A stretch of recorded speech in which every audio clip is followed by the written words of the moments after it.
en haut de la liste des pays qui pataugent, qui continuent de patauger dans cette nasse-là. Hier, c'est une autre actualité qui nous a interpellés. C'est pas une injonction cette fois, mais c'est une annonce de poursuite contre 2 agents de l'ANLC. En l'occurrence, le directeur général adjoint, puis un autre. Le fameux qui aurait dit non à 5 milliards de pots de vin pour que une société, en l'occurrence Global Gold, échappe au paiement de ses arriérés d'impôts. Et on ne comprend plus. C'est le poursuiveur qui est annoncé comme poursuivi. On s'est intéressé à ce sujet-là. Jacques, qu'est-ce qu'on a trouvé? Alors, déjà, il faut reprendre le dossier au début. L'Agence nationale de lutte contre la corruption travaille à dénicher les fraudeurs et parvient à identifier à partir des agents qui doivent, ou des structures qui doivent payer des impôts au niveau de la Direction nationale des impôts, qu'il y en a qui ne payent pas et qui n'ont pas payé il y a au moins quelques années. Parmi ces sociétés, il y a donc Global Gold qui, semble-t-il, depuis 2019, n'aurait pas payé d'impôts à la Direction nationale des impôts. Pardonnez la tautologie. Donc, finalement, on va se rendre compte que il y a au moins un montant de plus de 60 millions de dollars. Certaines informations parlent de 70 millions de dollars. Et pardon, des réactions par ailleurs, c'est notre ami, je voulais poser ça, c'est Abdoulaye Keïta, qui est aujourd'hui au ministère de l'Enseignement supérieur, de la Recherche scientifique et de l'Innovation, qui dit qu'il je félicite Mafoudia pour son aventure et je lui souhaite une belle nouvelle fonction. Elle aura été une fierté et une belle amie. Jacques tolère cette interruption. Il n'y a pas de problème. Merci beaucoup à Abdoulaye. Donc, il y a eu ce constat qui a été fait. J'étais revenu largement là-dessus la dernière fois sur les tractations qu'il y a eu. D'abord, on va constater que d'abord, il y a eu fausse déclaration autour du chiffre d'affaires du côté de la Direction nationale des impôts. Et puis, l'argent qui n'a pas été payé.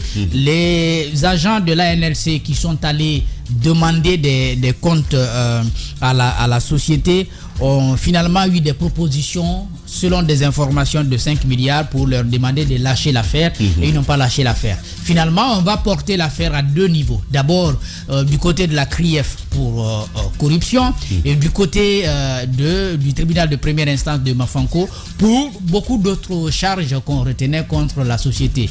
Notamment cette histoire de proposition de 5 milliards pour que les gens reculent sur l'enquête qu'ils étaient en train de mener, mais également l'existence d'une fonderie du côté de Koléa qui n'a jamais été portée à la connaissance des autorités guinéennes, puisque c'est en catimini que la fonderie existerait de l'autre côté. Il y a eu implication de l'association des orpailleurs de Guinée, mais des orpailleurs qui, à ma foi, auraient été très responsables, puisqu'ils ont dit s'il y a eu affaire de corruption, que la justice puisse se prononcer. Mais il voudrait seulement que les choses soient conduites à la régulière.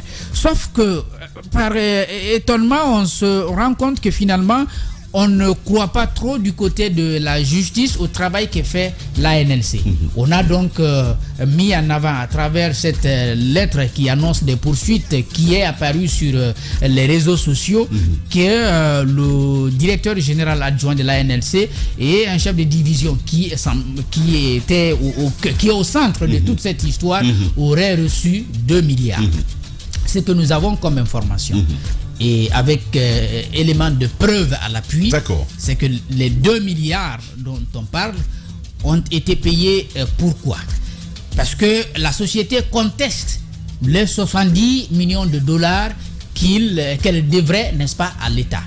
Donc finalement, après discussion, il y a eu entente pour qu'on recrute un cabinet indépendant qui va donc réévaluer le chiffre d'affaires et à partir de quel chiffre d'affaires on va déterminer l'impôt dû à l'État. Ce travail-là est en cours, mais entre-temps, il faut quand même qu'il y ait, semble-t-il, une garantie.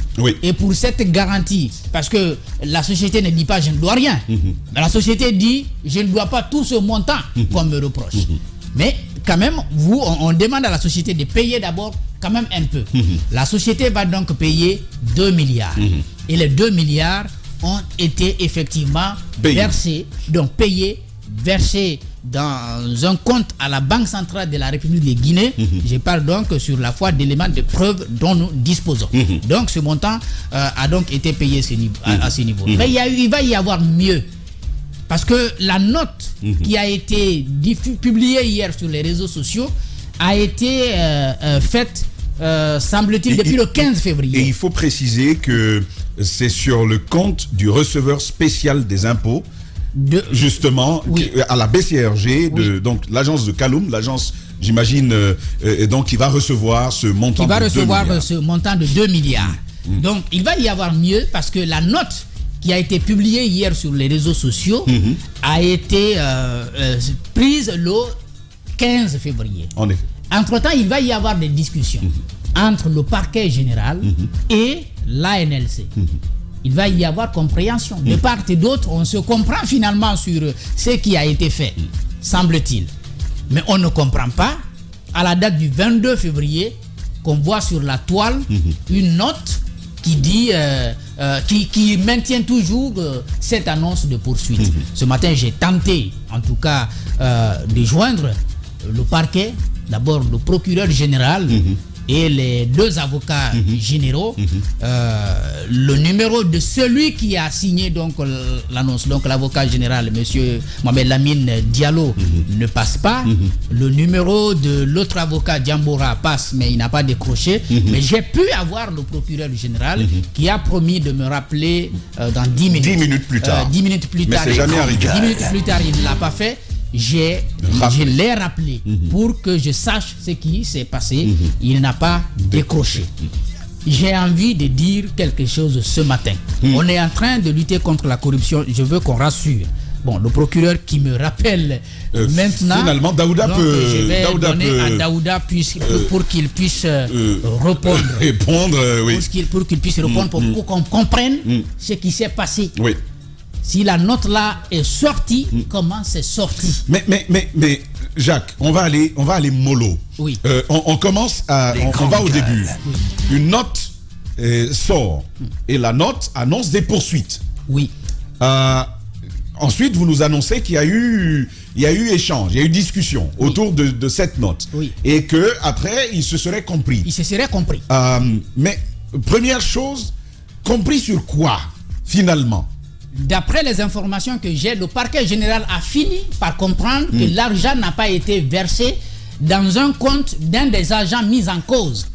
Que l'argent a effectivement été versé dans un compte de la BCRG, donc comme tu viens de le dire tout à l'heure, c'est le receveur spécial de la Direction nationale des impôts. Donc c'est dans ce compte que, donc logé à la Banque centrale, que la transaction a été faite, disons-le clairement, de Ecobank vers la Banque centrale de la République de Guinée dans ce compte. Le parquet général va donc avoir cette information, semble-t-il donc, convaincu finalement qu'il n'y a pas de doute. Mais Jacques, maintenant on ne comprend pas. Le problème c'est comment on annonce des poursuites alors qu'on n'a absolument rien sous la main. Question fondamentale. Donc la première erreur, la première erreur, vous pouvez la commettre. Si c'en est une. Si c'en est une, parce que Daouda nous reviendra tout à l'heure de ce qu'il aura comme information avec le procureur général. Mais une fois que vous avez ça, et vous avez la note qui est restée à l'interne. Comment ça se fait pour que ça se retrouve sur la toile? C'est pourquoi j'étais en train de dire, il faut qu'on rassure du côté du ministère de la Justice. Jacques, c'est trop facile. Excusez encore une fois qu'on revienne sur le ministère. Jacques, la note, je pense. La note qui fuite, c'est un sujet, on va l'aborder. Oui. Mais la première explication ne tient pas, c'est trop facile. On ne peut pas comprendre que le ministère de la Justice, j'ai envie de dire, le parquet général prend la décision de poursuivre des agents qui ont fait un travail, ma foi, louable, comme ça tout simplement, et après on vient se raviser, on dit, on n'avait pas compris. Qu'est-ce qui était poursuivi au début? C'est ça le nœud. Question fondamentale. Et moi, c'est les 2 milliards ont été payés. Ce sont des réponses que nous cherchons auprès du parquet général. Pourquoi avait-on décidé de poursuivre? Est-ce qu'on avait cherché des informations au préalable pour comprendre si les 2 milliards qui ont été payés ont été versés dans le compte personnel, soit du DGA de la NLC, ou alors de l'agent à qui on a proposé déjà 5 milliards, selon donc des informations, mais qui aurait refusé, mais qui va quand même, d'après cette annonce de poursuite, accepter de recevoir 2 milliards après.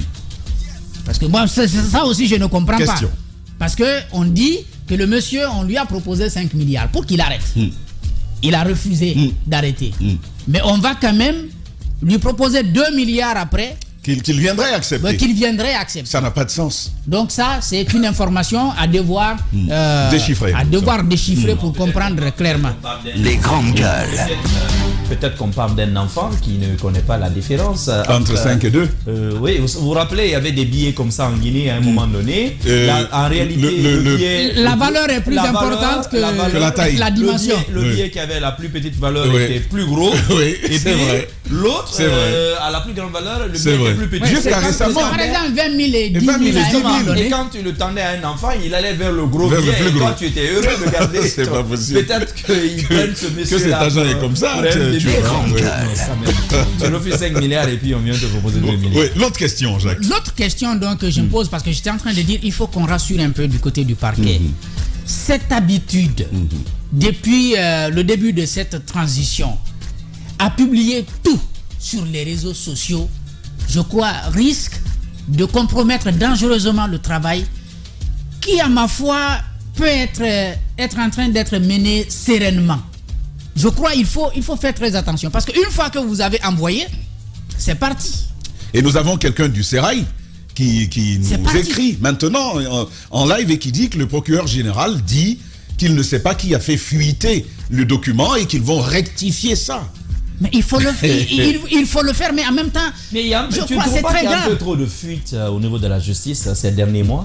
Non, mais parce que pratiquement tous les actes sont dehors. Tous les actes sont dehors. Hier nuit, je lisais, non c'était ce matin, je lisais des extraits d'un rapport d'inspection qui vient juste, je ne sais même pas si l'inspection est encore bouclée, mais les propos du procureur de Cancan ce matin, c'est mais attendez, quand même de qui se moque. C'est un procès verbal, non? Oui, un procès verbal qui a été exploité. Oui, qui a été exploité de comment ça s'appelle, d'inspection générale quand même. Alors que l'affaire n'est même pas bouclée. Parce que nous, les éléments, ça continue d'arriver. Et on reviendra sur cette affaire-là. Allez-y. Donc ça, c'est la première des choses que je voudrais dire par rapport à la facilité qu'on a aujourd'hui au niveau du ministère de la Justice et même des parquets à mettre tout sur les réseaux sociaux. Vous avez comme ça des annonces de poursuite. Celui qui a signé l'annonce de poursuite, son numéro ne passe pas ce matin, je ne sais pas pourquoi. Et finalement, on a trouvé quelqu'un là-bas où, disons, peut-être que tout le monde a accès finalement aux documents sensibles. Donc, chacun peut prendre, et dès qu'il a quelque chose contre quelqu'un, il met sur la toile. Et puis tout le monde vient là-dessus pour dire, bon, telle affaire ci, telle affaire ça. Je crois que ça, c'est très... Mais encore heureux, Jacques, encore heureux que ce type de document fuite. Parce qu'il y a quand même derrière un gros défi. La NLC s'occupe de lutte contre la corruption. Et est-ce que finalement, ce type d'action n'a pas le mérite de décourager l'engagement des gens qui luttent contre la corruption? Je voudrais même revenir sur ça. Puisque on est quand même convaincu, jusqu'à ce stade, que le tribunal de première instance de Mafanko est sur ce dossier. Le TPI de Mafanko relève du parquet général de Conakry, de la cour d'appel de Conakry. Comment peut-on être convaincu que la société est poursuivie et en même temps les gens qui ont porté cette affaire devant la justice viennent être poursuivis aussi par le parquet général sur la base d'annonces de poursuite avec le courrier qu'on a eu? Je crois qu'il faut qu'on fasse un peu attention, ou même très attention. Sinon, on va engager des actions doubles, à la fois contre des gens qui sont soupçonnés d'avoir versé dans la corruption, parce que jusqu'à ce stade, les informations qu'on a, c'est que la société ne nie même pas qu'elle doit à l'État. Elle conteste tout simplement le montant qui est mis en cause, donc qui a été présenté comme ce qu'elle devrait, n'est-ce pas, à l'État. Mais en même temps, vous dites, on va engager des poursuites contre autre chose. Il y a un anguille sous roche. Qu'est-ce qui s'est passé entre-temps, entre le parquet général et l'ANLC. Parce que nous apprenons des choses. Je vous l'ai dit dès le début, ces agents ont même été menacés. Nous apprenons des choses. Ces agents ont même été menacés. Avant même que cette plainte ne fuite, justement, nous savions déjà qu'il était possible que ces deux-là fassent l'objet de poursuites. Oui. Qu'est-ce qui s'est passé entre-temps? Est-ce qu'il a été demandé, comme nous l'apprenons, à ces agents de se retirer dans cette affaire? Pour quel effet? Est-ce que c'est pour qu'il y ait des arrangements derrière? Nous voulons bien le savoir. Parce que moi, je ne vais pas mâcher mes mots là-dessus. Ceux qui luttent contre la corruption. Parce que dans ce pays, dans beaucoup de choses, quand vous prenez la lutte contre le banditisme, les policiers vont vous dire, nous arrêtons. Mais c'est à la justice on les relâche. Quand on parle des cas de viol, on dit le Progem et puis la BSPPV font leur travail. Mais c'est à la justice qu'on relâche. La lutte contre la corruption, la presse dénonce. Mais c'est à la justice finalement que ça capote. C'est même la presse qui est... Il faut qu'on arrête ça. Il y a eu des dossiers ici pour, par exemple... Vous savez, l'information que j'ai eu ma claque hier. L'information que j'ai eue hier en causant avec un de mes amis, il m'a dit, écoute, j'étais avec le président de la Cour des comptes du Gabon et il m'a dit que le plan d'action de lutte contre la corruption, à partir de la Cour des comptes de contrôle des établissements publics, il dit notre plan d'action est élaboré à partir des dénonciations de la presse. Évidemment. Ici, vous vous rendez bien compte, ce qui se passe au Gabon tout près, et que finalement cette presse-là, on devient une cible finalement. Une cible. Donc je vais finir. Le but, mais c'est aux journalistes aussi de ne pas tomber dans cela. Parce que quand la presse lève les lièvres quand même, il nous appartient normalement, lorsque par exemple Espace lève le lièvre sur une affaire, si on se veut être une presse responsable, on doit faire un les bloc. autres rédactions doivent pouvoir faire un bloc. mener que de se mettre dans la poche souvent de quelqu'un qui va leur donner l'argent pour prendre le contre-pied de l'autre. Mais non, disons d'aller prendre les procès verbaux et puis il faut enquêter. les trucs. J'étais donc en train de dire ceci. Il y a eu déjà plusieurs exemples dans ce pays. Donc j'étais allé du banditisme, des cas de viol et puis de la lutte contre la corruption. J'ai dit des agents qui luttent et donc qui dénichent, font souvent correctement leur travail. Arrivé au niveau de la justice, ça capote. Avec la presse, nous avons le Nabaya Gate. Sous Alpha Condé, au lieu de poursuivre en ce moment-là et les mises en cause, on s'est attaqué à la presse pour diffamation. Le cas Lansana Camara, qui est arrivé un peu plus tôt.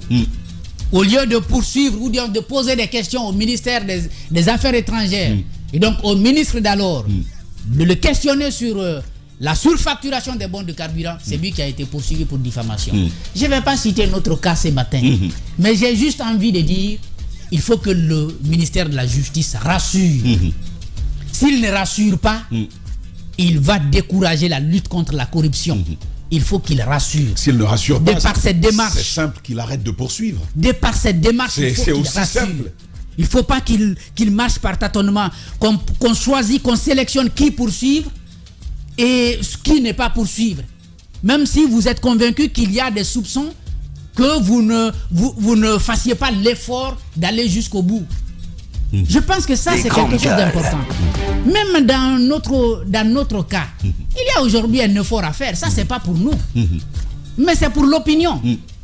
Parce que tant qu'il ne va pas y avoir une communication d'une institution de contrôle de l'État, en effet, qui va dire clairement que les soupçons qui pèsent sur le ministre dans donc sa tournée à l'intérieur du pays, il n'en est rien. Ces soupçons-là vont rester. Absolument. Ce n'est pas des articles de presse qui vont régler ça. Il faut un audit.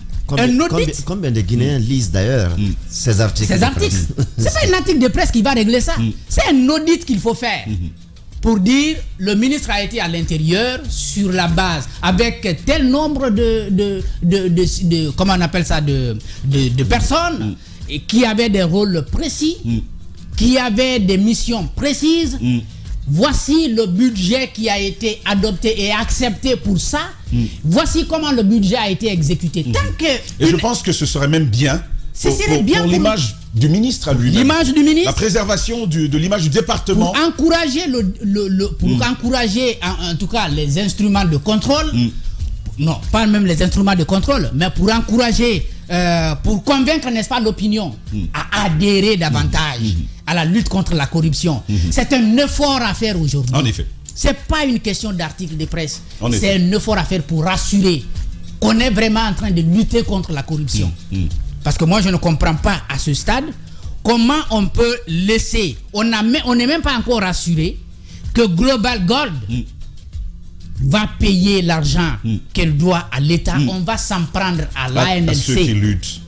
Mais Alors, sur la base de rien, à ce stade, parce que on ne nous dit pas pourquoi finalement. Mais moi- parce que les 2 milliards qu'on remet en cause ont été payés et on sait à qui ça a été payé. Pourquoi on va faire une annonce de poursuite qu'on met sur la place publique? Le ministère de la Justice doit rassurer. Nous soutenons cette transition, pas pour autre chose. Moi, si c'était pour qu'on organise les élections, je n'allais jamais adopter une certaine position que j'ai pu adopter pendant cette transition dans cette émission.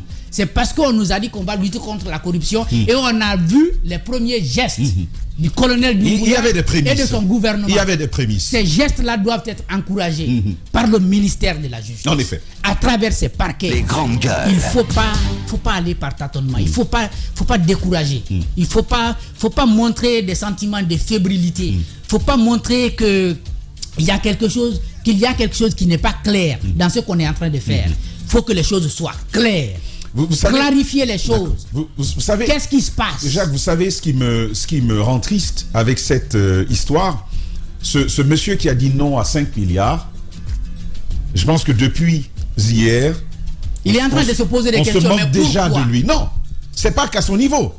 Croyez-moi, même dans sa famille aujourd'hui, on va se moquer de lui. Oui. On va dire, tu c'est refuses toi 5 qui veux être milliards, juste. Maintenant, il faut continuer. on te Tu vas reproche voir. d'avoir encaissé 2 milliards. C'est vrai, Jacques, c'est vrai, Zach et Jacques, c'est vrai, mais moi je crois, vous savez, parfois, moi je suis très. Je doute beaucoup. Je doute beaucoup de certaines déclarations que j'apprends, que j'entends. Parce Vous avez écouté le procureur général? Oui, effectivement, j'ai écouté le procureur général, mais qui, pour l'instant, nous demande pardon de lui permettre de l'accorder encore du temps parce que il n'est pas opportun pour lui encore de communiquer sur ce sujet. Mais le moment arrivera où avec tous les éléments ils communiqueront pour nous dire ce qu'il y est vraiment. Mais ce que je suis en train de dire, parce que c'est vrai, quand on a vu ce cadre de l'ANLC qu'on a présenté comme celui qu'on a tenté de corrompre et qui a résisté à la corruption, ça a quand même ébahi tout le monde. On s'est dit, ben écoute, il y en a encore en Guinée des Guinéens qui sont capables de résister.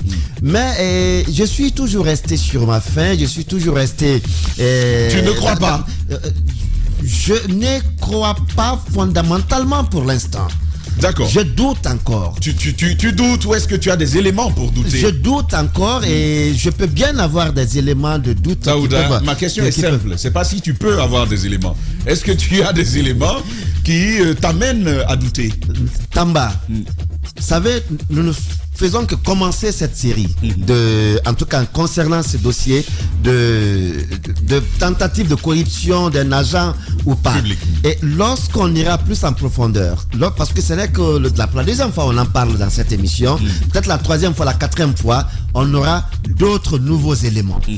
Il y a aujourd'hui une cabale qui ne dit pas son nom, une cabale qui ne dit pas son nom, parce que même au sein des orpailleurs de cette association... Tu viens de mettre le doigt dans la plaie. Voilà, au sein de ces orpailleurs, et qu'est-ce qui nous dit que tout ce qu'ils disent, ou tout ce qu'une partie dit, c'est de son côté, il y a la vérité. On va revenir. Pass TV, les grandes gueules.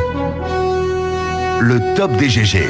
L'actu rime avec liberté de ton sur Radio Espace. On revient à ce sujet de la lutte contre la corruption. Mon cher Daouda Mohamed Kamara, tu étais sur une lancée, tu as entendu le procureur général, mais plus tard, tu nous disais avoir des réserves sur le fait que cet agent ait pu dire non à autant d'argent, quand on sait que ce n'est pas souvent donné en Guinée. Oui, effectivement, et comme je le disais, je reste encore dans mes doutes, parce que les éléments peuvent nous parvenir, puisque nous avons déjà levé le lièvre. On pourrait bien avoir d'autres éléments qui pourront bien confirmer ce que dit aujourd'hui cet agent, qu'il a effectivement il a effectivement fait l'objet de corruption, ou tentative de corruption, mais aussi on pourrait bien avoir d'autres éléments qui nous disent autre chose, parce que je parlais des orpailleurs et des éléments d'information qu'on a avec ces orpailleurs. Il y a certes le groupe global d'orpailleurs, mais à l'intérieur il y a des groupuscules. Des groupuscules aujourd'hui, une partie qui pourrait bien se montrer comme celle qui se battrait effectivement pour le respect des normes dans l'exploitation de l'or ou même autre activité. Mais il y en a d'autres également qui ont des côtés cachés dans cette affaire, parce que ce sont des Indiens et il y a beaucoup d'argent aujourd'hui. Ils sont certes dans l'exploitation, mais il y a beaucoup d'argent qui est aujourd'hui en jeu, et que certains dans le même groupe des orpailleurs travailleraient aujourd'hui dans le sens de coûte que coûte vouloir voir ces Indiens quitter le pays, parce que en les voyant quitter de la sorte, il peut y avoir des retombées qui puissent leur permettre de vivre mieux. Mais il y a peut-être une autre grille de lecture que je te propose. Oui. C'est aussi celle qui consiste à dire que les orpailleurs eux-mêmes sont en train de mettre la pression autour de l'État, en particulier autour de l'ANLC, pour obtenir la libération des promoteurs de cette entreprise. Effectivement, c'est ce que je dis. J'ai dit ces orpailleurs, en leur sein, il n'y a pas que le seul groupe. Il y a certes le grand groupe, mais à l'intérieur, il y a des groupuscules qui chacun serait aujourd'hui en train. En gros, il y a la démarche de l'association des orpailleurs. Mais à l'intérieur, il y a des groupes rivaux, disons les choses clairement. Des groupes rivaux, des groupes d'intérêt. Voilà, des groupes d'intérêt qui sont à l'intérieur, qui chacun aujourd'hui serait en train de travailler pour atteindre son objectif. Et les objectifs, il y a l'objectif global, comme je le dis, l'objectif présenté, c'est-à-dire il faut s'associer avec l'État pour aller dans la lutte contre la corruption, mais il y a des manœuvres qui vont effectivement dans le sens de la corruption, parce que les intérêts peuvent être touchés. Je crois que je suis bien aujourd'hui pour lever le chapeau pour cet agent qui a pu résister à cette tentative de corruption. Mais je reste encore avec ma réserve d'avoir tous les éléments, et parce qu'il pourrait bien y avoir des surprises qui ne pourraient pas être forcément des surprises heureuses. Qui pourraient pas forcément être des surprises heureuses, comme tu le dis. Oui, Jacques, un plus sur ce sujet. Oui, mon propos, c'est de dire quoi c'est pourquoi j'ai dit, je rends responsable la justice. C'est à elle de rassurer. Que ce soit pour la tentative de corruption, ou alors pour l'impôt, donc l'impôt que la société devrait à l'État guinéen. Et je crois que selon les informations qu'on a de part et d'autre, aussi bien du côté du parquet général et du côté de l'ANLC, on n'a pas d'éléments qui disent que la société ne doit pas à l'État. C'est déjà quelque chose qu'il faut noter. C'est un fait. Ça, c'est un fait. La société doit à l'État. Là où il y a des interrogations, c'est combien. Et pour cela, on est en train de recruter un cabinet, si ce n'est déjà fait, pour réévaluer le chiffre d'affaires, et en fonction de ça, on détermine combien exactement la société doit à l'État. Moi, que ce soit les agents de l'ANLC ou alors du côté du parquet général, s'il y a des gens qui profitent de cette situation pour verser dans la corruption, ils doivent être identifiés et sanctionnés. D'abord, identifiés, dénoncés, pour que tout le monde sache qu'ils ont fait ça. Mais ensuite, condamner. C'est de cette façon qu'on peut encourager la lutte. Parce que ça doit être clairement dit.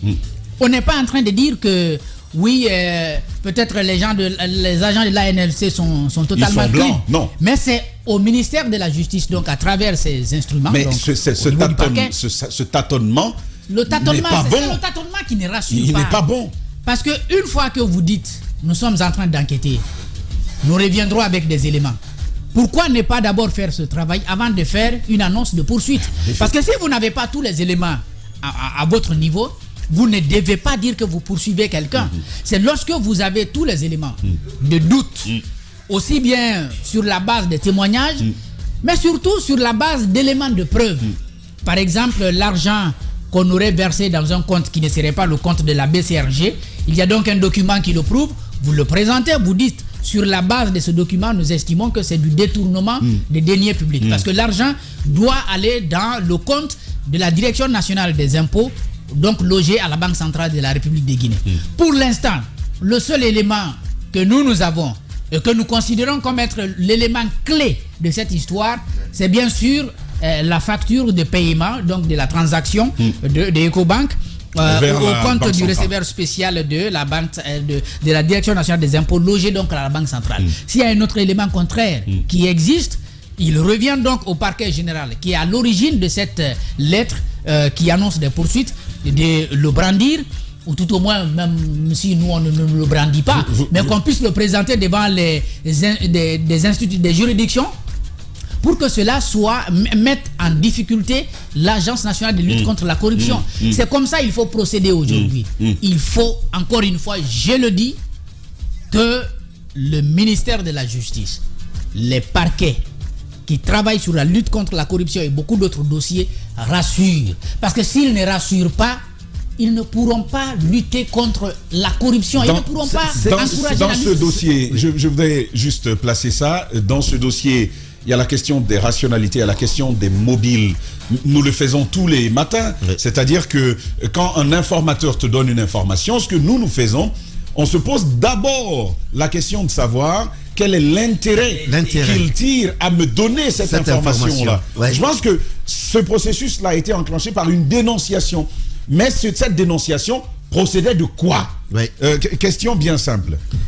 C'est effectivement, et avant que Mohamed Mara ne prenne enfin la parole, et c'est que j'appuie bien ce que Jacques a dit, parce que c'est seul à la justice aujourd'hui de nous dire effectivement, il y a eu tentative de corruption, ou il n'y en a pas eu vraiment, ou il y a eu corruption par ceci ou par tel.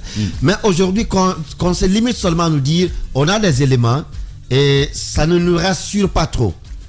Parce que il y a un fait que moi je relève dans cette situation, c'est qu'aujourd'hui les parquets qui sont engagés en tout cas à nous aider à mettre hors d'état de nuire ces agents qui peuvent se rendre coupables de tout cela, si ces procureurs eux-mêmes ne sont pas, je vais dire, imbibés dans cette situation de corruption. S'ils n'y pèsent pas. Ils n'y pèsent pas. Ils ne pèsent pas dans la prairie de corruption. De la corruption. Parce que là, il y a aussi cela. Parce qu'il y a des pots de vin.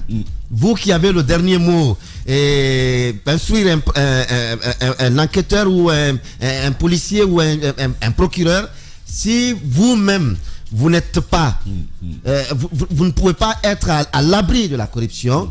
Ça veut dire que tout ce qu'on nous promet, et n'oubliez pas, les livres saints, ils ont juré dessus. Ils ont juré dessus. Je vous ai dit depuis le début. Je vous ai dit depuis le début. Ils ont juré, mais ça peut. Un peu jurer à faire du mal. Pass TV, les grandes gueules, le top des GG. Un autre tournant de cette émission, une émission bien montée ce matin. On va avec Lansana Kouyaté dans un instant. CAPS, on va parler de ce dialogue. Le Premier ministre vient de tendre à nouveau la main à tous les acteurs de la société guinéenne. Besoin d'inclusivité, on veut avoir tout le monde. Mais est-ce un pari réussi? Cela vous semble-t-il donné de pouvoir obtenir la participation de partis comme ceux de l'ANAD et d'également comment il s'appelle, RPG Arc-en-Ciel. Sidia Touré, RPG Arc-en-Ciel et tous les autres. Bah, Mais justement, avant, Caps, c'était un retournement de situation quand même, parce que le gouvernement l'avait dit, mordicus, plus de dialogue. oui, attention, ils avaient dit quand même, plus on ne revient plus sur ce qu'on a déjà Ils n'ont pas dit dépassé. plus de dialogue. Voilà, ils disent qu'ils ne reviennent Non, plus. qu'ils ne reviennent plus sur ce Avec qui s'est passé. ceux qui, justement, et avec ceux qui n'étaient pas autour de Il y la a- table. il y a un dialogue, il y a un Si- dialogue, s'il il y a ne un leur cadre de fermait pas dialogue. la porte. Exactement. Ça n'aurait Mais pas de on sens. ne reprenait pas le dialogue au niveau, là où les autres ont L'ont commencé. laissé, oui. Bah justement, donc sinon le cadre de dialogue permanent est là, ils peuvent rejoindre, ils peuvent le rejoindre et finalement continuer les différentes discussions. Mais encore une fois, Tamba, la main tendue du Premier ministre, il y a des questions à se poser parce que ces partis aujourd'hui qui refusent de venir au dialogue ont un certain nombre de préalables. Est-ce que ces préalables-là ont déjà été soulevés? Est-ce qu'ils ont tenu compte de ces préalables-là? Est-ce qu'ils sont pris en compte pour pouvoir dire désormais nous vous tendons la main? Ou est-ce qu'il y a dans l'ombre ou dans les coulisses, il y a des démarches qui se sont passées qui ont fait que la position de ceux-là qui ne veulent pas venir au dialogue a évolué, raison pour laquelle on les fait appel. Encore une fois, moi je veux qu'il y ait... J'ai discuté avec un ami politique et je lui disais, vos conditions font que ce dialogue ne sera pas dialogable. Parce que il y a de ces conditions finalement, mais bon. Vas-y sur ta lancée. Voilà, justement, donc il y a ces questions à se poser et ces différentes conditions, on les connaît. C'est des questions judiciaires, c'est des questions de retour de ceux qui ne sont pas sur la Guinée pour qu'ils soient sur la Guinée, afin qu'on puisse les recevoir, pour qu'on puisse aller un peu dans ce sens-là. Donc voici, entre autres, ces blocus qui sont là aujourd'hui. Et mais moi, je me dis aujourd'hui, la politique de la chaise vide n'a jamais marché. Continuer à toujours bouder ne marchera jamais. Venez autour de la table, posez ces conditions-là et acceptez que ces conditions soient discutées autour de la table. Mais en un mot, dire qu'on ne vient pas et que de l'autre côté, vous savez, finalement ça devient un jeu politique. Vous avez vu récemment la CEDEAO qui aussi demande à ce que la Guinée reconsidère sa position en tenant compte de cette inclusivité-là, en appelant tout le monde autour de la table de dialogue. Pas que, on peut dire que la CEDEAO a tapé du comment on appelle ça? Du poing sur la table. Poing sur la table. Ouais, et justement, donc voilà un certain nombre de faits. Et justement, moi j'ai envie de rappeler quand même quelque chose. Il faut dire à ceux-là qui ne veulent pas venir au dialogue, qui à un moment donné, quand on sera autour des 24 mois qui viendront, si les gens aujourd'hui ne se sont pas mis dans la posture d'éviter ce glissement qui va venir autour des 24 mois, il ne faudrait pas que quand on sera à cette date-là, qu'on puisse dire, qu'on signale un certain nombre de choses. Voici aujourd'hui l'occasion qui se présente pour que les uns et les autres mettent toutes ces choses de côté et acceptent de pouvoir venir autour de la table pour discuter, parce qu'on parle en ce moment-là de la Guinée. Mais il y a un facteur quand même qui est important de soulever, Tamba. Vous savez, quand vous appelez les gens autour de la table et que ceux-là qui ont accepté de venir discuter... Caps, tu aimes réfléchir, je vais t'amener à cette réflexion, peut-être oser. J'ai remarqué que depuis plusieurs années, on ne s'entend sur rien. Mais surtout autour de ces questions électorales et politiques. Et on discute plus de comment aller au dialogue, comment mettre les acteurs politiques d'accord. On ne réussit jamais. Et si, et c'est la question que je pose, et si nous étions des groupes de peuples qui ne pouvaient pas s'entendre, et si on était incompatibles? Maintenant, justement, sur nos intérêts. Sur la question, la réponse vient du peuple. Aujourd'hui, il est important que le peuple de Guinée fasse preuve de grandeur. Aujourd'hui, on en appelle à une certaine maturité. Lansana Kouyaté, dont on attend qu'il décroche son téléphone, la régie s'active à l'avoir. Vous savez, Tamba, par rapport à cette question, quand on fait appel aux politiques en général, les politiques, quoique tout ce qu'ils disent, ils brandissent souvent devant l'opinion, nous cherchons l'intérêt du peuple, mais quand on fouille en profondeur, ce n'est que leurs propres intérêts. Et aujourd'hui, c'est là, il faut en appeler à une sagesse de cette population, une grandeur de cette population, justement, de ne pas suivre ces politiques-là par rapport à un certain nombre de faits, de prendre leur destin en main et de les interpeller. Est-ce possible? Mais là, justement, c'est ce travail-là qui doit se faire, et c'est là où la société civile doit jouer un très grand rôle de sensibilisation, d'interpellation de cette population pour qu'elle prenne son destin en main, pour qu'elle fasse preuve de responsabilité et arrête le fait de pouvoir de déifier certains leaders, de suivre certaines personnes, comme si à un moment donné, la vérité n'appartient qu'à eux. Aujourd'hui, il faut mettre encore une fois l'intérêt de la Guinée en avant, et cela doit interpeller le peuple de Guinée à aller. Et au-delà de ça, il faut à un moment donné, et ça même, il faut dire ça à la CEDEAO qui continue à taper du poing sur la table. À un moment donné, il faut savoir raison garder, et à un moment donné, il faut être réaliste par rapport à ce qui se passe, dans le pays. Si on continue à se tirer le drap de côté, ces partis qui ne veulent pas aller au dialogue tirent le drap d'un côté, les pouvoirs en place tirent de l'autre côté, finalement on ne s'entendra jamais. Est-ce qu'on va continuer à se tirailler sur un sujet comme ça, et finalement jusqu'à la fin des 24 mois sans qu'on n'ait rien fait? À un moment donné, il faut avancer. Mais tu sais, une nation suppose des populations, des communautés qui décident consciencieusement de vivre ensemble à l'intérieur d'un territoire, d'avoir une vision commune, ou si vous voulez, une conscience commune de nation. Mais finalement, vu qu'on n'y arrive jamais, c'est chacun qui défend sa chapelle, est-ce que l'intérêt national est atteignable? Est-ce que ce n'est pas une visée trop loin portée pour des gens qui préfèrent défendre des chapelles spécifiques, des chapelles exclusives? Et justement, à cette question, je dis non. Et je vais vous dire pourquoi, Tamba.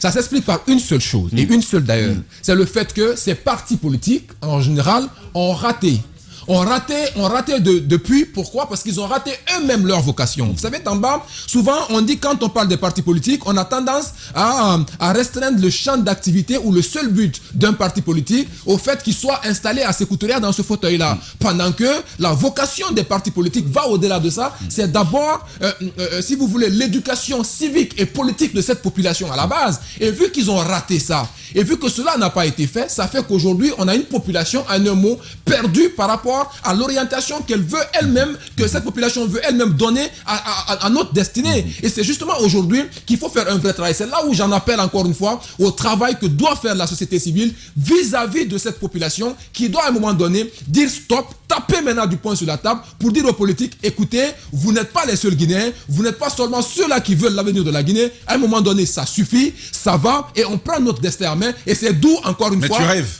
Non. Mais tu rêves. Non, tout commence par un rêve. Même si la société civile est politisée. Justement. Une société civile politisée, une société civile aussi malade. D'où, Tamba, la refondation ne doit pas uniquement concerner que ces institutions qu'on a. La refondation de la société civile. Et si le refondateur. La refondation des politiques mais aussi. Mais si le refondateur lui-même est malade, ben justement, règle ça comment? Ça devient un grand problème. Et c'est justement aujourd'hui, il y a quand même une minorité de personnes. Une minorité de personnes qui se distinguent, qui commencent à avoir cette compréhension. C'est à cette minorité-là d'accepter de continuer à parler. Et le jour où la conscience collective guinéenne va épouser ça, ça deviendra tout simplement une force agissante. Le jour où la conscience collective épouse cela, ça devient une force agissante. C'est le coach Kabs qui nous le dit ce matin. Des mots qui vont faire transition. On va avoir maintenant, il est en ligne, Lansana Kouyaté, président du PEDN. Bonjour, président. Les grandes gueules. Bonjour. Merci de vouloir répondre à nos questions ce matin au sujet du dialogue politique guinéen qui patauge, qui traîne. Jacques Léoy, on commence avec vous. Il y a donc cette sortie par deux fois, d'abord dans le discours de la dernière fois, le point de presse du Premier ministre, ensuite au Conseil des ministres hier, une main tendue en direction de ceux qui ne sont pas venus pour la première fois au dialogue. Comment vous envisagez aujourd'hui le retour de vos amis qui n'ont pas jusque-là accepté de venir discuter avec vous, concrètement? Je dirais Dieu merci.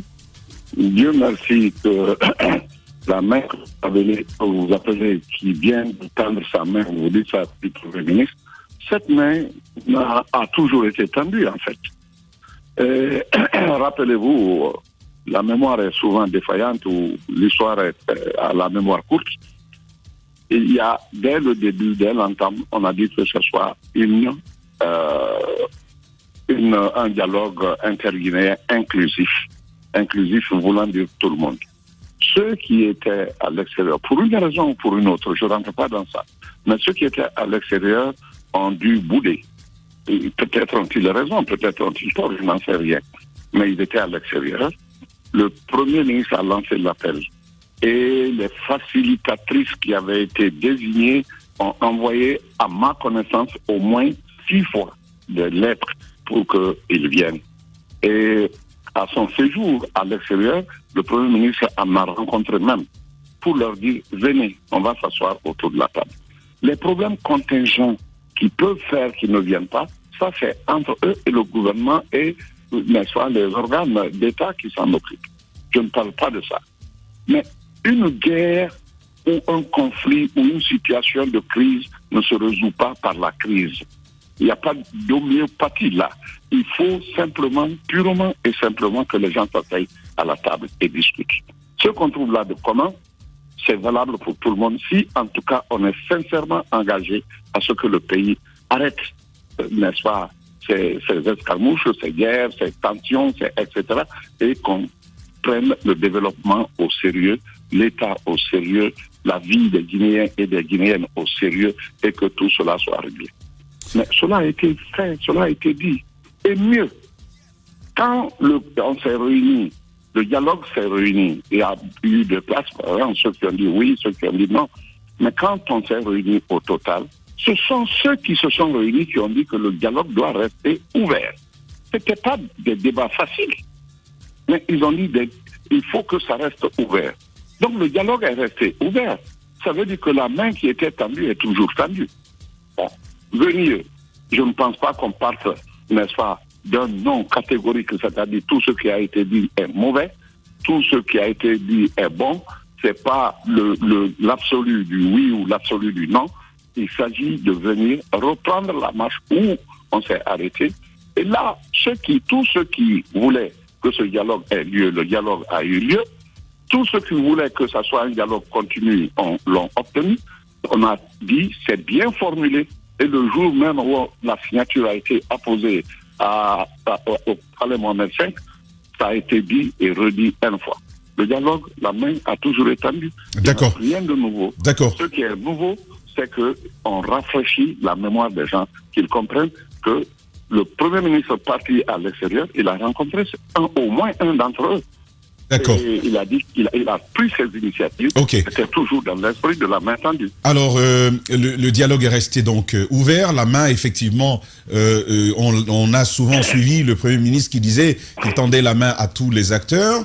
Mais est-ce que cette redite de main tendue ne vient pas en écho aux mesures annoncées par la CEDEAO? Vous avez certainement suivi. Et d'ailleurs, comment vous analysez la position de l'instance sous-régionale aujourd'hui?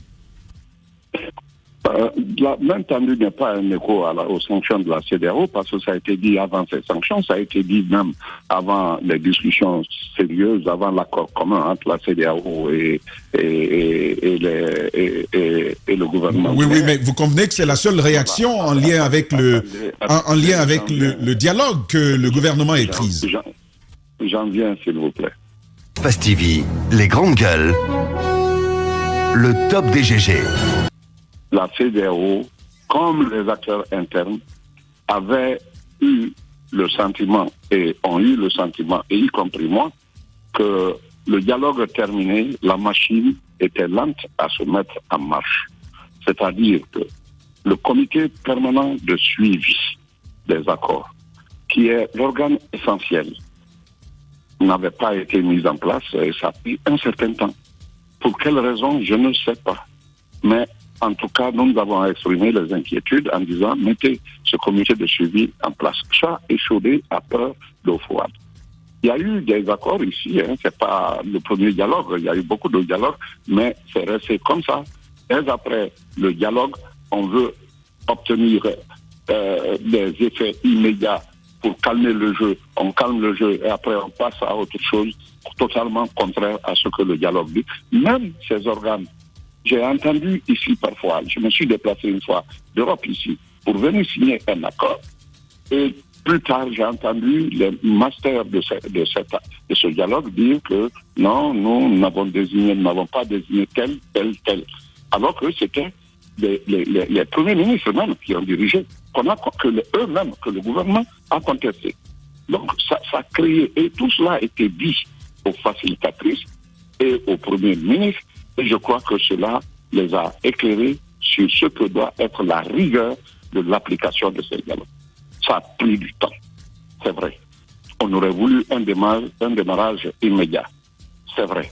Mais tout ce qui finit bien, parce que ce sont ces derniers temps. Quelles que soient les raisons, si c'est, je ne sais pas moi, la réaction de la CEDEAO à Addis Abeba qui a amené ça, je crois que ce fut une bonne chose. Mais qu'est-ce qui... pardon? À ce stade, est-ce que vous pensez qu'au-delà de tendre tout simplement la main à travers un discours, qu'il y a quelque chose qui peut être fait pour rassurer? Parce que, vous savez, vos amis ne sont pas là parce qu'ils ont avancé des préalables. Ils ont dit il faut que sur le plan judiciaire... Arrêter les poursuites. Il faut arrêter les poursuites, il faut permettre à ce que ceux qui sont à l'étranger rentrent. Cette décision ne m'appartient pas.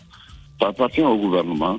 Ça appartient aux deux parties d'examiner quels sont les obstacles à leur arrivée. Si ce n'est pas d'ordre politique, si ce n'est d'aucun ordre sauf que de l'ordre de la justice, je crois que ça se joue à trois. Eux, la justice et l'État. Et je ne suis ni l'un ni l'autre.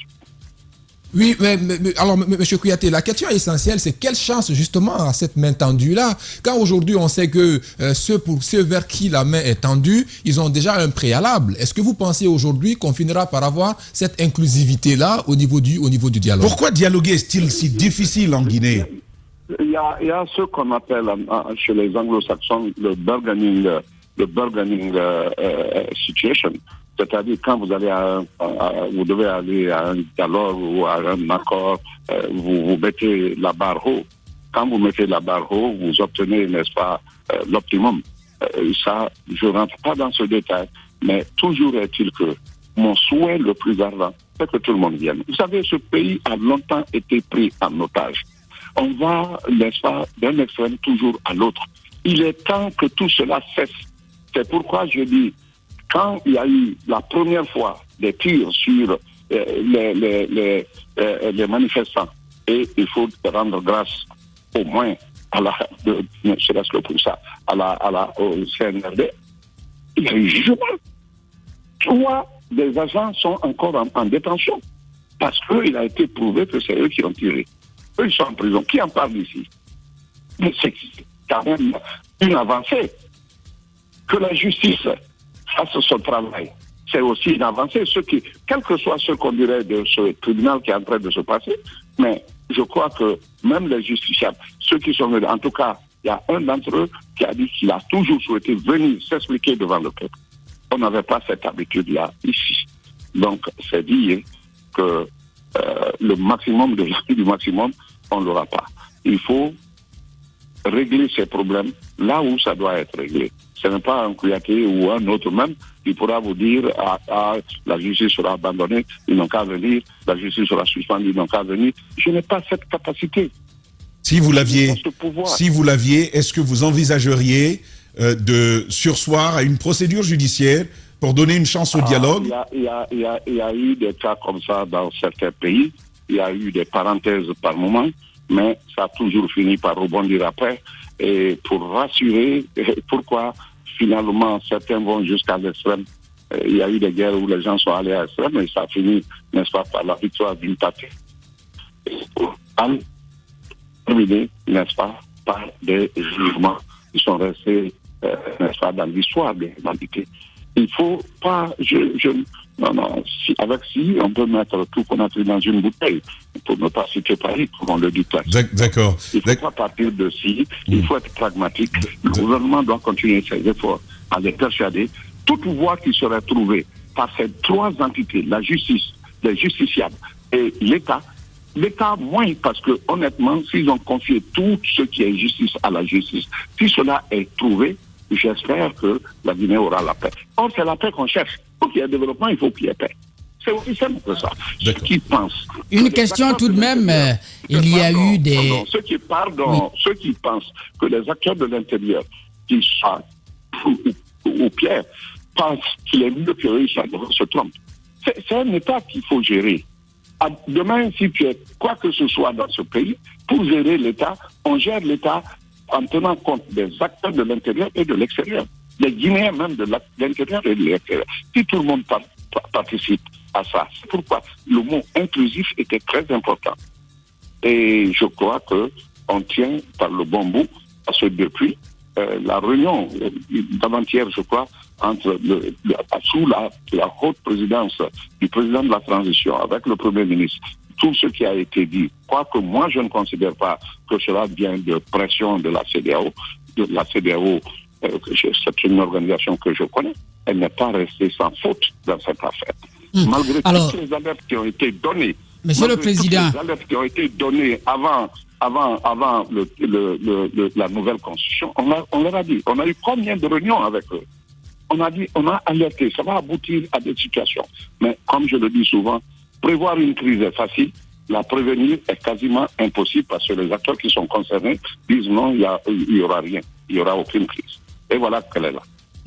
Alors, l'autre question, vous avez participé au dialogue, il y a eu des conclusions, des recommandations et dernièrement, le gouvernement a mis en place deux comités, je crois, de mise en œuvre des recommandations. Il ne t'a pas entendu sur le premier bout. Il y a des bruits de fond là, je n'entends pas très bien. Voilà, et il va donc répéter sa question. Allez-y, Jacques. Je disais que vous avez participé au dialogue, il y a eu des recommandations et dernièrement, le gouvernement a mis en place deux comités, un comité de mise en œuvre de ces recommandations et disons de l'exécution du calendrier et un comité de suivi. Vous êtes certainement dans un des deux comités et la question qu'on se pose aujourd'hui, c'est personnellement quelle lisibilité vous avez sur la mise en œuvre du chronogramme convenu avec la CEDEAO, tablé autour des 24 mois. Tablé autour du 24 mois, le président de la transition a dit, redit, plus d'une fois d'ailleurs, qu'il ne fera pas un jour de plus après les 24 mois dont le décompte a commencé à partir de janvier. On ne peut pas être plus clair. Je ne peux pas être plus royal que le roi. Il l'a dit et je crois que c'est un engagement ferme et j'espère qu'il respectera. En tout cas, moi, j'ai foi, j'ai confiance. Oui, alors même, monsieur le Président, c'est justement comprendre, au regard du déroulement des différentes activités qui sont inscrites dans ce chronogramme-là, est-ce que vous pensez que ce délai est vraiment tenable? Parce qu'il y a l'envie, oui, on voit l'envie, mais les réalités aussi sont là. Rappelez-vous, quand il y a eu le débat sur la durée, la position première du Parti de l'Espoir pour le développement national, mon parti, a été de dire, après qu'on ait reçu le chronogramme, on a calculé, on a étudié de façon technique, de façon même chirurgicale, je dirais, et on s'est dit que ce chronogramme-là, les noms sont portés parfois. Il y a des opérations qui paraissent de grandes opérations, mais qui sont des opérations en fait. Nous n'avons pas voulu donner notre position comme le d'ailleurs, tant qu'on n'a pas su quel était le contenu. En 2009, c'est la même chose. Dès qu'on a donné le chronogramme, les gens ont commencé à... Avant de donner le chronogramme, les gens ont donné à tuer. Il faut que dans 3 mois, ça se fasse. Il faut que dans 4 mois, ça se fasse. L'accord de Ouagadougou a 2 dates péremptoires. J'étais le seul parmi les leaders à dire que ça ne tient pas la route. On néglige le contenu. Comment le chronogramme est donné, il faut le savoir d'abord. Pour savoir quelle opération prendra combien de temps, etc., etc. Alors, nous avons dit dès le départ que 24 mois suffisent, n'est-ce pas, pour boucler tout ça. Ça, c'était au mois de mars, si j'ai bonne mémoire. C'était au mois de mars, nous avons dit 24 mois suffisent. Et c'est les mêmes 24 mois sur lesquels la CEDEAO prenait ceux qui avaient été proposés primitivement par le CNRD. On avait dit combien de mois, je ne sais pas moi, 36 mois, quelque chose comme ça. Car il y en a même des partis politiques qui ne sont pas aujourd'hui de nous ici, qui sont à l'extérieur, qui avaient adhéré à leur coalition à l'époque en parlant de 40 mois. Nous avons dit 24 mois suffisent. Parce qu'il y a des techniques, que ce soit le recensement, que ce soit, n'est-ce pas, quelle que soit la voie de recensement, il y a des méthodes aujourd'hui qui permettent de vite recenser. J'ai cité l'adressage, donc ce système va vite si on a la peine de le faire. Mais il y a une chose qu'il ne faut pas oublier. Entre la CEDEAO et la Guinée, c'est un acte, c'est un pacte même, je dirais. La Guinée, entre la bonne foi pour l'application, n'est-ce pas, du programme, et la CEDEAO aide à mobiliser les financements. Bon, la CEDEAO a beau dire qu'elle participe, elle finance, elle fait ce battage, mais où sont les résultats? Demandons le compte aux uns et aux autres. Combien d'argent a été mobilisé? Parce qu'on a beau faire, tu ne peux pas recenser. Quelles que soient les différences, parce que beaucoup ne comprennent pas, ils pensent que le recensement général, c'est de là que sortira la liste électorale. Non, c'est faux. C'est le RAVEC. C'est un mot que tout le monde ne comprendra pas dès qu'on dit RAVEC, mais c'est le recensement à base d'état civil. Voilà, c'est ce qu'on appelle le recensement est dans les mains, dans les possibilités du gouvernement guinéen. Mais le recensement général est ordonné par les Nations Unies à travers un acte qui a été... Nous l'avons malheureusement perdu et ça coïncide donc avec la fin de cette émission. Lansana Kouyaté, président du PEDN, était également notre invité. Il s'exprimait sur le dialogue politique guinéen, des sujets en vue. Mon cher Jacques, on aura certainement semaine prochaine Dr Makale. Oui, l'idée bien sûr de revenir sur la mise en œuvre de ce chronogramme et puis il y a actuellement le compte rendu un peu des assises nationales. Il se pourrait que la semaine prochaine nous revenions encore là-dessus et puis quelques dossiers d'enquête. On reviendra en détail. Oui, il y a un dossier qu'il faut que l'on poursuive. Et puis, pourquoi pas... Oui, Mara, rapidement. Oui, dommage que le Burkinabé de l'émission ne se soit pas rappelé d'un événement quand même très important hier. C'était l'inhumation de Thomas Sankara et 12 de ses compagnons assassinés, vous vous souvenez, en octobre 1987. Donc le Burkina finalement a identifié formellement le corps de son ancien président et tous ont été donc inhumés hier avec les honneurs de la nation. Et peut-être ces deux autres choses, nous allons garder un œil sur l'élection présidentielle donc annoncée au Nigeria. Ce serait bon qu'on a exploré comment les Guinéens du Nigeria sont en train de vivre cet événement important. Parfait. Et puis peut-être un an après le début de la guerre en Ukraine, quel contre-coup pour l'Afrique et la Guinée en particulier? Très très bonne question, en tout cas très bonne préoccupation. Donc professeur Bano sera également avec nous sur la question de la Constitution. Il sera avec nous dès le début de la semaine prochaine. Pass TV, les grandes gueules, le top des GG. Merci à Mohamed Diaby et Amadou Sow qui nous ont aidés côté radio et puis à la télé. J'ai envie de dire, c'est Mamoudou Kondé. Et puis Poutin nous ont aidés justement à faire tout ceci. Merci à vous, chroniqueurs. Aïssatou Sané était avec nous toute la semaine. On se dit très très bon week-end. D'ici là, gardez la fidélité à nos programmes. Il n'y a pas mieux ailleurs.